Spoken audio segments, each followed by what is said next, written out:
akazina kayo kagiye kuzanga mu karebe mugafata mu mutoko filime ngajye ko nabahereza na filime y'ikinyejana The Polygamist. Wa mugabo ukunda umugore erenze umwe. Polygamy ni ukubufite abagore benshi guharika. Noneho monogamy abari umugore umwe. Rero polygamy mu Rwanda ntabwo ikihaba. Basanze nta mpamvu buri gipesi kigira ahantu cyabugenewe kwipantaro. Nta gipesi kiyoba. Genza ko karatangira. Ndetse ngameza mu gutangira nyirizina umunsi nyirizina wari wabaye wari umunsi w'ikiriyo. Hari abaje barira, hari hapfuye ingagari. Hari hapfuye umuherwe, abantu bose baje barira. Ndetse abantu bose wankono zirira, hari wajanga akanganye, haje madamu wa mwenyewe, nyire gupfa. Niwo munsi mukuru wa nyuma w'ubuzima bwe barimo kumukorera. Ndetse mu baje, haje abagore barenze umwe bafite abana mwitondere filime. Dore abana harimo n'impanga mu bana baje. Ni filime anga itangiye gucika.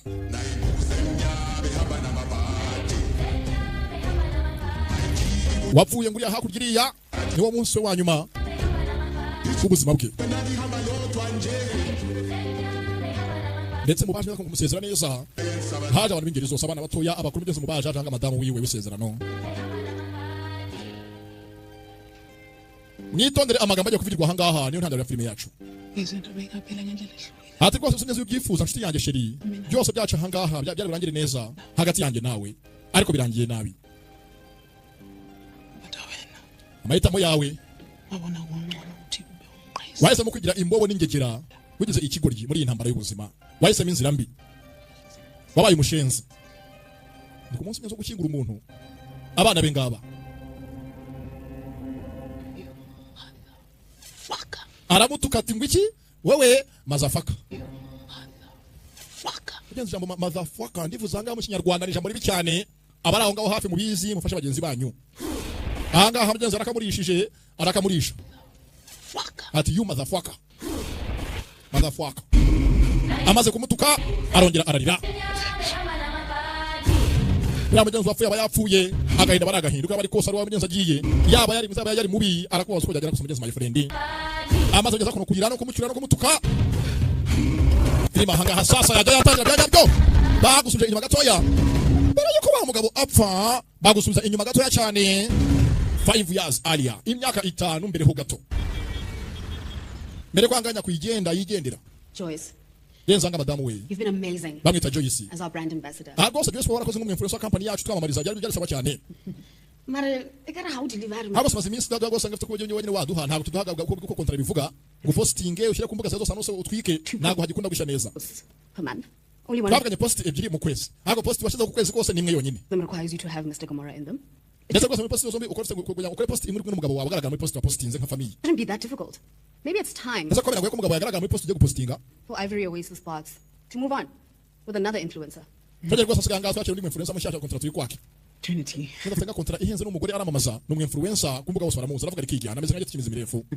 Business yose akoza akora publicity mugenzi yayo harashya. Uzayonke into ekhulumayo. Ariko sibivugana byumva cyane pe. Kandi gose uri mukuri Trinity. Kodwa ngiyephatha mina mebesaqina umsebenzi. Ariko simaze imisi umugabo wanje ari busy ari mu kazi karamugose. Ntabwo yabonekaga. Mugenzi umugabo anga avuga akaza kanyuze umugabo yibereye mu dora hari ku ruhande. Yagiye kugakubita ahantu arimo angara gahombanya. Hari umugabo ari hahiya yahanishije. Amen. Yeah. Ndicari mu kazi yego. Urudledi hemhem. Nasa tumushanga amagambo avuga kenshi y'ibihuha mu rugo rwanyu. Mugabo anga avuga. Angazi ukuthi lapho mahemhem Muravuga ibihuha bihe. No yazi mina. Kuko ntabyo nzi mu bimvugo n'umugabo wanje. Ariko rwose banye neza n'umugabo wanje. Amakuru muvuga yandi nayahe. Le umshado wethu awu. Mariage rwose yacimeze neza. Dufite rwose urugo rukomeye cyane turakundanye tubanye neza. Hagati yacu n'umugabo wanje nta n'impyisi yaduteranya. Nta sazi yabyivangamo. Savuga ko ruvugwa. Umugabo anga uvugwa yahanishije. Natwe tangiye arimo gupfana ko bagiye kumushyingura. Yahanishije. Arimo aragakubita handi hanamere n'abahanga ha tokeni umuzigo arabuzengereje. Trinity. Lalela. Mubashiri wanje. Babakhe. Njye rwose n'umugabo wanje. Kuri uyu wa gatanu tugiye guselebura imyaka 20 ya mariage yacu. Ko tubanye neza. 20 years ishadile. 20 years wonke. Imyaka rwose 20 pe tugiye kwiselebura. I think Yara rwose mwihanganye nkakuza rwose mbakorera nk'umwinfluencer. Asa cyane. Ahubwo rwose nzana baha invitation mu munsi mukuru wacu. Mugeze ngo banga avuga ngo bagiye ko baselebura imyaka 20 y'urukundo rwabo. Arimo hanga haramu kinyuma. Afite undi muntu hakurya bahanishije. Ayike ndakumele ikhathaze ngayo. Rwose mpumura. Ntugire ikibazo. Konke khamba kahle. Byose hangaha ibyacu mu rugo n'amahoro. Kuba narapostinze kuno kwezi humura gose kwezi gutaha ishaka nzayivanamo. Nzapostinga kibarenge. Hayi go ruwela. Okay, bako bivuga ari ukuri. Isirela go bona ka weekend wena. Ubwo nyine tuzareba kuko bigaraga muri weekend n'umugabo wawe nimwe muri kuko muri kumwe. Tuzahira aho ngaho. Umanga uvugwa. Haraho yibereye.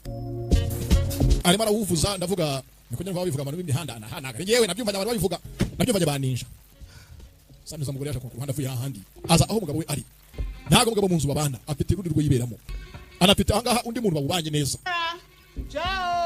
yewe Jonas ngo Jonas ava gose kuzonga uvuze nduru mu rugo gase bikunda kuzanga utanteguje usigaye mbangamira uje uzanga aho wamenyesheje naguhaye karibu ntukazanga aho witurumbutsa utantabizi ba mukobwa we rero babangegera we mukobwa wanzerereziwe iyi nzu ni yanjye kubura ahangaha uri mu busambanyi n'umugabo wanjye ntago bivuze ngo byose byanjye bitabinduka ibyawe inzu ni yanjye umugabo n'uwanjye ndacafite ahangaha iyi nzu imfunguzo zayo akanya kose nayinjira muko bishatse Joe Jonas yewe Jonas ngwino Jonas avayo haraka Jonas Jonas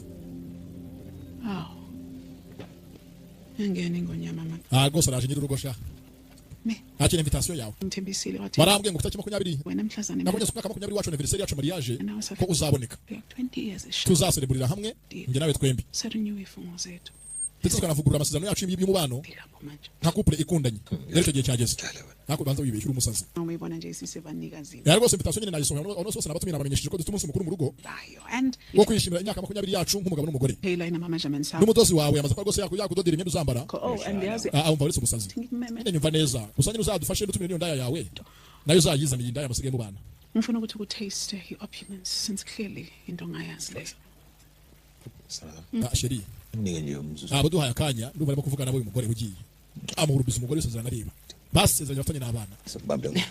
anga afite ninja babanyangani karashika taye niyo nyashi turebye ariko Uyabona ukuthi uyahlanya. naso utari umusazi nzima umva nako ndi umusazi kayonke lento nakoze umunsi ku munsi mvunika ngo ni inzu urimo ahangaha kiyubaka njye nayo twembi especially Brendel yami ni Ivory cyane ko n'ubungu muri diri komeye mvuye mu nama ya Ivory Oasis namamariza so bakhona nyumva neza rero uthanda muri event uri buhazi kuko nuhaza atuma kontranya ya Ivory Oasis nk'umu influencer wabo ikomeza ungathandi ni platform yasanga umugore yamamaza na za makeup zihenze brand ikomeye cyane mu gihugu cy'abakorera advert Sekuphelile. ibyanjye nayo byararangiye twembi sinkhulumile nebaba yakho nayo ngitheba navugisha umuntu ukogoshe nawe ritari kujya kogoshe hlanganisa bena navugisha na Buhiri secretary wangaze gutunganya Hlebile. byose keneye ku munsi mukuru wacu Hlele bona. byose nabiteguye kuza gusaba ugaragara mu munsi mukuru mu rubyiruko saraba n'abakicu n'abasaza ngithi jep avela khumbule the good old varsity days ariko sibudeni na nambura nkashiri nyabona ko nyiri muto wawe yakunze kera ajya kundereta Ningaphela sekwashintsha since then. nako sikari byinshi n'undi byahindutse hagati yanyu Joyce. mama hanga kanagamo ni nyina ati rwose mwana njye wibwiza ukuri byinshi byarahindutse ukatha ngani sizwe isikhathi muduha akanya abakozi mu gihe hanze abapagasi hanze gato banze bavugane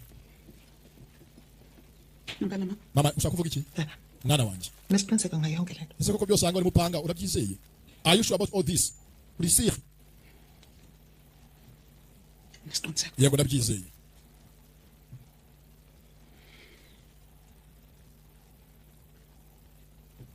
umugabo ntagakihaba amaze iminsi aba mu gasozi nesiqiniseko ati ndabyizeye sasiqhubeka ngempela let's talk guys yazagara komeje ngana kuvuga ati batumira afite umunsi mukuru ugiye kuba ndetse rwose bari kuri live zose bireba live ya TikTok yiwe na Instagram yiwe abantu bose ngabo babonye mu following banata uNkulunkulu ukuthi ndetse rwose ngabo habonye ko kumugeze kumbuga ngatanga nini namazingo ziko abantu bafite kubaka Invite. ntabwo rwose cyangwa ubaka urugo rurambe hamagara Yesu Kristo aze mu rugo rwawe Imana ibijyemo muri Imana ituma umuryango urambuka rambana abe kugeza nga uvuga ngo yaramutaye imbere y'isi aracyari inzoga afite umugabo kandi yubatse yanambye ku rugo rwe this year you're celebrating your 20th wedding nta rwose mwaka kujya gusaba imyaka 20 yanyu y'ubukwe Nyine mubanye ese rwose nicanga dufite guteganya ko kizaba kindi natwe rwose byacu nyine ni impeta can't- impeta buri munsi nambara impeta nshyashya ubwo yampinduriye expect oh yezanga bose kumbuga baramuzi ni umusitari kaza afite urugo rwiza ruryoshye benshi bifuza Joyce Gomora extraordinaire nta rwose njya mu rukundo nitwa Joyce Gomora mu rukundo ntago nsanzwe ndi extraordinary ntago ndi usanzwe right yezanga jyanga arabeshya iyi niyo si yo kumbuga nkoranyambaga benshi mukunda kubona kandi mungu nta kintu kibereyemo ugasanga ufite umusitari mugenzi ukunda wihebeye wifuza utazi ko mu rugo rwe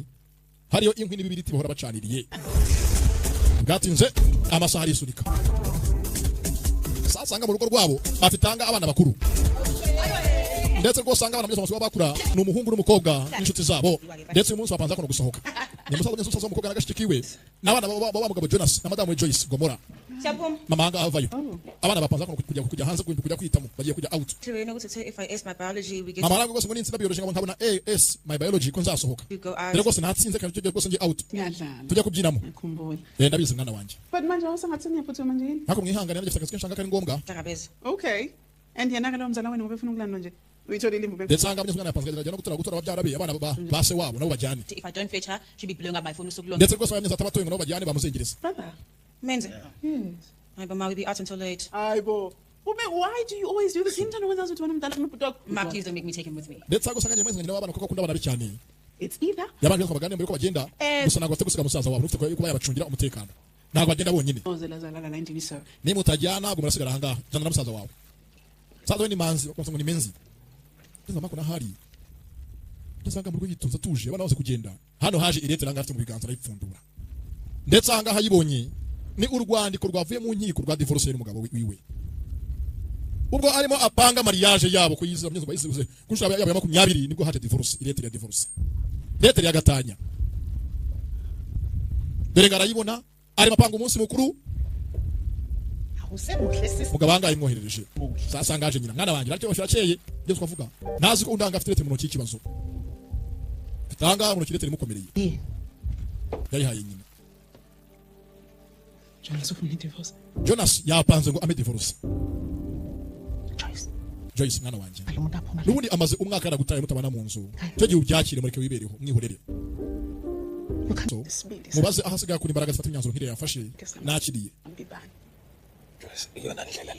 rwose Joyce ndeka ikomerezeho neza ibyanjye nawe byarangiye kera byakire rero ma agahenge ibingi byo byarangiye kera fata umwanda wawe ntabwo nabisinya ntabwo ufite amahitamo angizokulahlekela yona yokuthi ndise ngiyakhile ntabwo nata icyo navuna ikigiye kirekire ngo ngihebe ngende ntabwo nasiga imvune zanjye gutyo namutshona siyangizwa awuthi yonke le ngizokunakekela wena uzonakekela mina ati rwose nzakutara nushaka kunyita kugira ngo cyo gihagije kunyita uranga muri kampani byose mu Rwanda ngo bihagije nagukeneye mu nzu uzurira abana babyaye kunsiga ngo uzafata imitungo yanjye ndere ngo amafaranga niyiteho simbishaka nshaka wowe imina ngakusiza waya ahangaha uri uyu munsi hakosha twebwe twarazamukanye kayonke lento nayo byari imbaraga zacu nyinawe twembi wena 20 years work navuna imyaka veni mvunikira ngo ugere ahangaha umugabo uhagarare 20 years engakunika wona impilo yami yonke kodwa naguhaye byose mfite byanjye mu buzima bwanjye bwose naguhaye amagara yanjye wakhetha ukuthi ufuna uyilahla none byose ugiye koko kubita pe ugira umwanda hejuru y'indaya yimbeshe ngo mwaryamanye ngo yagwaye musubagege ntago umupuri watuma umuntu mwabyaranye mwabanye igihe kirekire ndenze kubulele sekumele uhambe ubanga ugende naho ndi buke ngihleli la ngizoza ndagumanga naho ndi buke zinzala uzobiza maso umba ndahamagara abasekirite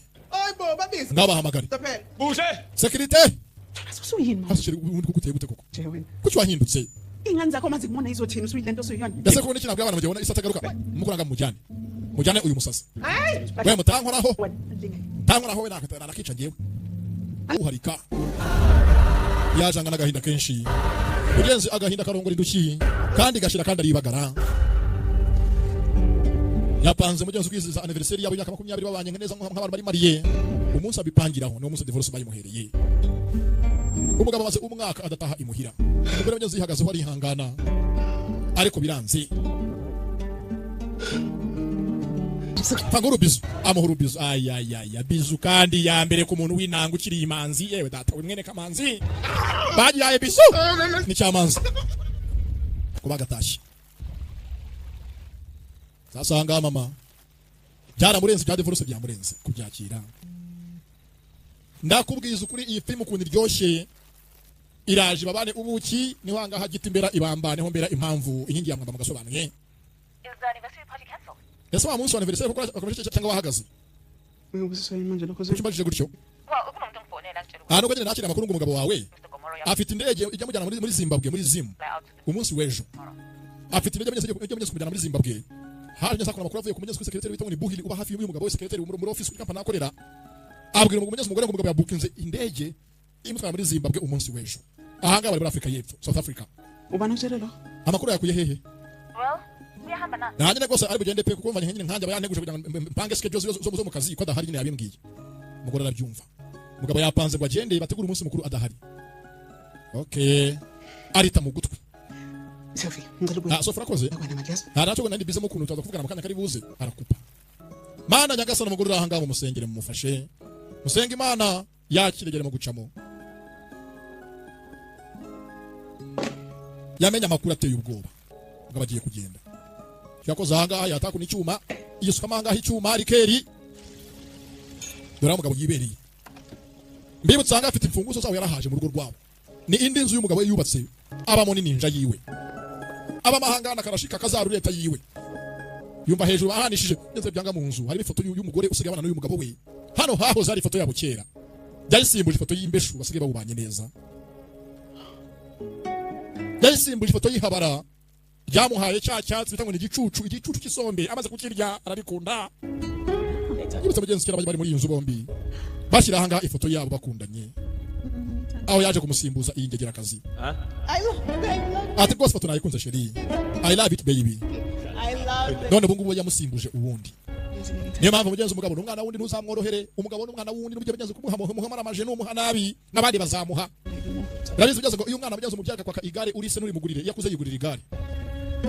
Yibutsa neza ajyaga muhambo mabizu ari muri iyi nzu, urukundo ari rwose bawubanye biryoshye. None aha ngaha hari undi usigaye hari.